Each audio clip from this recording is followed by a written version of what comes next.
Buenas noches, estimados colegas fiscalistas. Un gusto saludarlos. Su servidor contador Hugo Cejo, en una cápsula más en el FiscalNet. Quiero compartir el tema siguiente, referente al numeral 27 del Código Fiscal de la Federación. Esto derivado por algunos colegas que me pidieron que pudiera hablar de este tema. Por ahí existen publicaciones, infinidad, ¿no? de tema en cuestión al numeral 27, pero en lo personal creo que se tiene que abordar desde diferentes ordenamientos, no únicamente abordando lo que es el numeral 27 por sí solo, como si la interpretación que le demos a este numeral sea única y exclusiva y que le compete únicamente a este artículo, sin observar otros ordenamientos u otras leyes que surgen dentro de la interpretación del numeral 27 del Código Fiscal de la Federación. No voy a dar prácticamente lectura, porque no se trata de leer cada fracción, sino puntualizar lo que es algunos puntos en particular.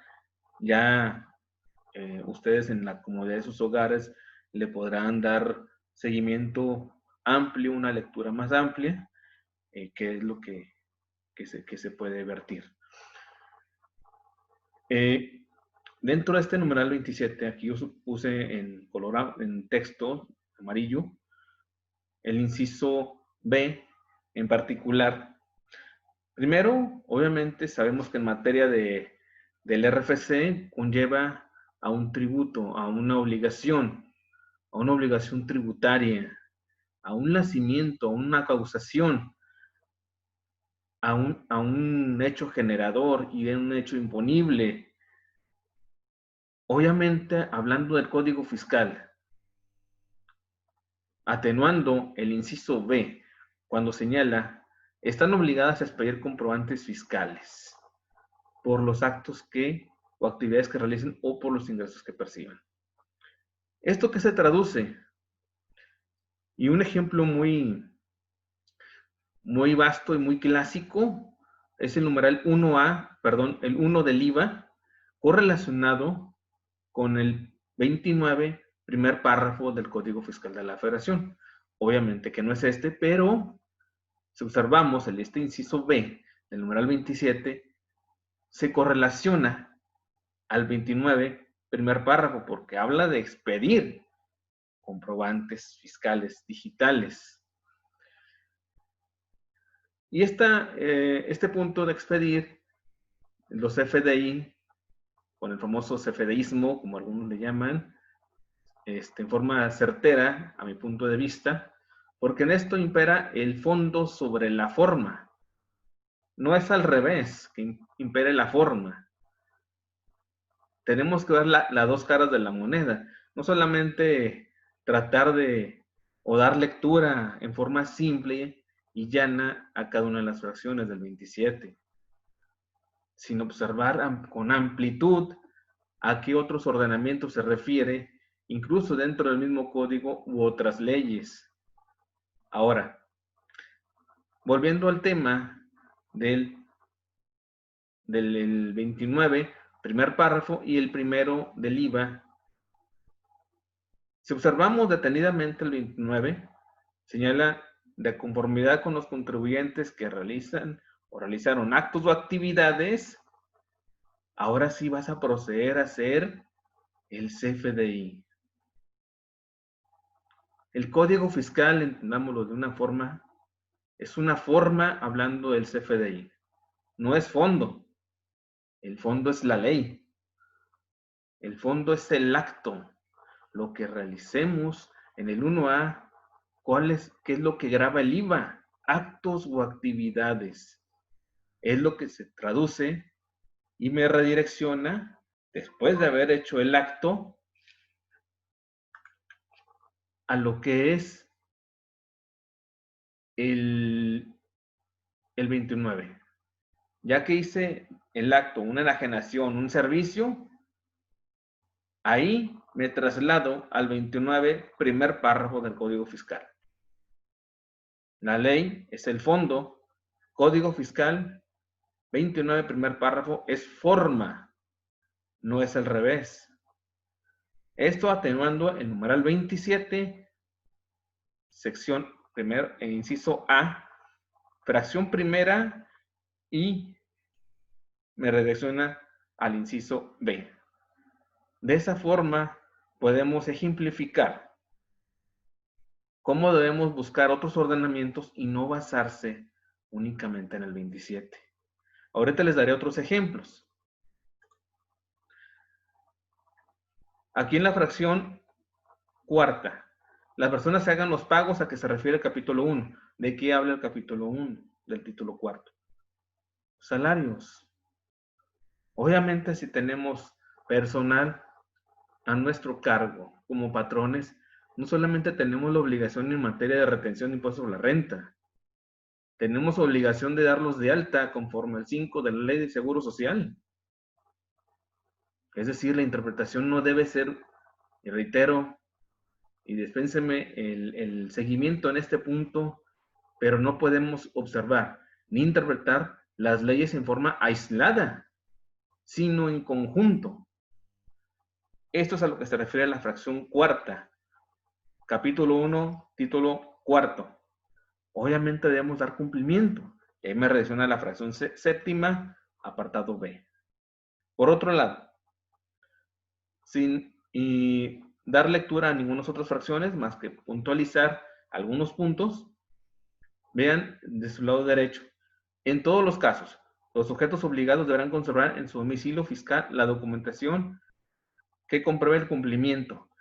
A ver, ¿cuál documentación? La contabilidad.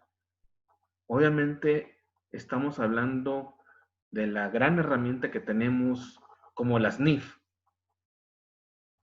¿sí? Las normas de información financiera. Ahora, me regresiona al 28 del Código Fiscal, 33 del Reglamento del Código Fiscal y además el 33 del Código de Comercio, porque también debemos de cumplir a realizar actos empresariales al 16 del Código Fiscal y al 75 del Código de Comercio, donde son actos de un comerciante, actos de comercio. Y si eso agregamos criterios de la Corte, estamos hablando de actos de comercio. Entonces, no podemos decir, ¿dónde tengo la contabilidad? Primero, la materialidad, sustancia económica y razón de negocios.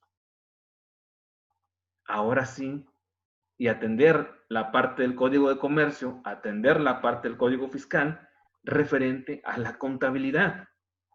Y además, a las infracciones en caso de que no se tenga. De esa forma tenemos un panorama mayor.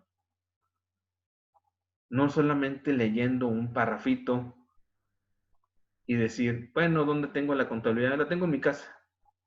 No. Transmitamos el deber ser. No leer párrafos y párrafos sin sentido. Es nuestro deber como profesionales observar con amplitud. Esa es nuestra función. Anticiparnos. Entonces, el recabar la documentación comprobatoria es materialidad, es tener contabilidad, es tener expedientes de cada trabajador, expedientes de cada operación, contratos, fecha cierta, etc. Y observar los lineamientos de la ley antilavado, observar el Código Penal, Federal Penal. Todo eso tenemos que ver. Observar el numeral 108, el numeral 109, el numeral 17 del Código Fiscal, los 3 del Código Fiscal. Si se fijan, un solo párrafo me llevó a 8 o 10 numerales y en algunos casos ordenamientos diferentes. Esa es la forma en que debemos saber. Y si me permiten continuar, fracción B, catálogo general de obligaciones. Del lado derecho, fracción quinta, anotar en el libro de socios y accionistas. Aquí estamos hablando de derecho corporativo, de derecho mercantil, Ley General de Sociedades Mercantiles. Si se fijan, estamos en otro ordenamiento, estamos en otra ley. Obviamente tengo que cumplir los lineamientos que menciona el Código Fiscal, sí, pero no olvidemos el aspecto mercantil. No olvidemos que tenemos que tener toda documentación de los socios, el acreditamiento de los socios como tales, las actas de asamblea. Esa es la forma. Y la Ley General de Sociedades Mercantiles me permite a mí qué obligaciones tengo en forma mercantil. Si se fijan, no todo es Código Fiscal de la Federación, pero obviamente todo va enlazado. Sigamos. Facultades de la autoridad, fracción C.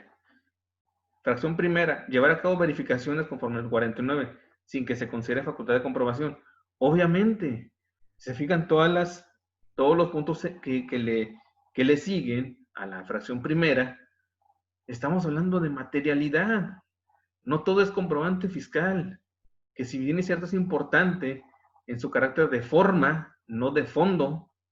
Esa es la forma que tenemos que llevar a cabo para hacer una interpretación exégeta, sistemática, armónica, con hermenéutica. Y todo eso debemos hacerlo. Tenemos que expandir nuestra mente para poder visualizar todos esos puntos.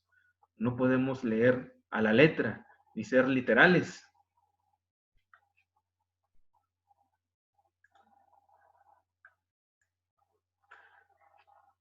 Fracción tercera.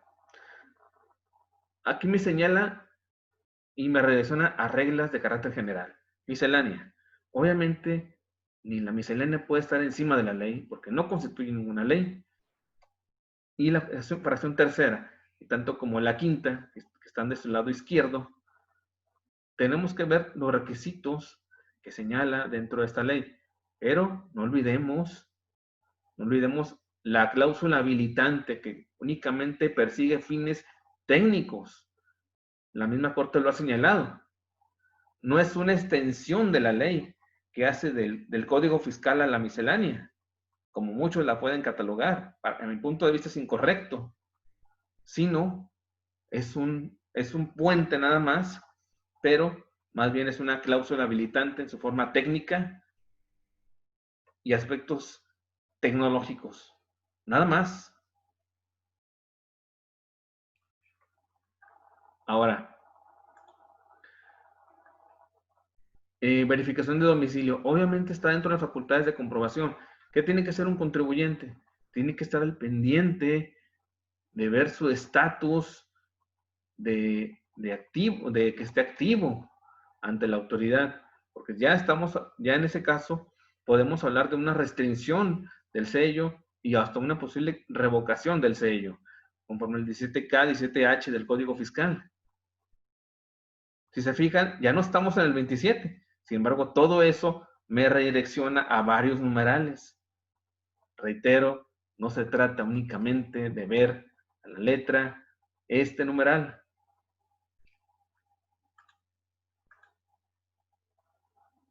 Y obviamente, a grandes rasgos, en cuestión ya sabemos de la contabilidad, pues es todo lo que conlleva, ¿no? Todos los libros que tenemos que tener, libros sociales, papeles de trabajo, etcétera, etcétera, medios electrónicos. Hay un apartado en el Código de Comercio que son medios electrónicos. Eso hay que relacionarla con desde la ley de firma electrónica. Y es bien interesante esa parte, sobre todo de los medios electrónicos en cuestión del Código de Comercio. Y luego concatenen o redireccionen o unan con el 27 y 28 y van a encontrar diferentes ópticas de ver las cosas. Y concluyo con que todo el Código Fiscal Ciertamente es bien importante, pero debemos de tener una visión integral. Es mi punto de vista y espero les sea de utilidad. Un saludo cordial para cada uno de ustedes y que tengan una excelente noche.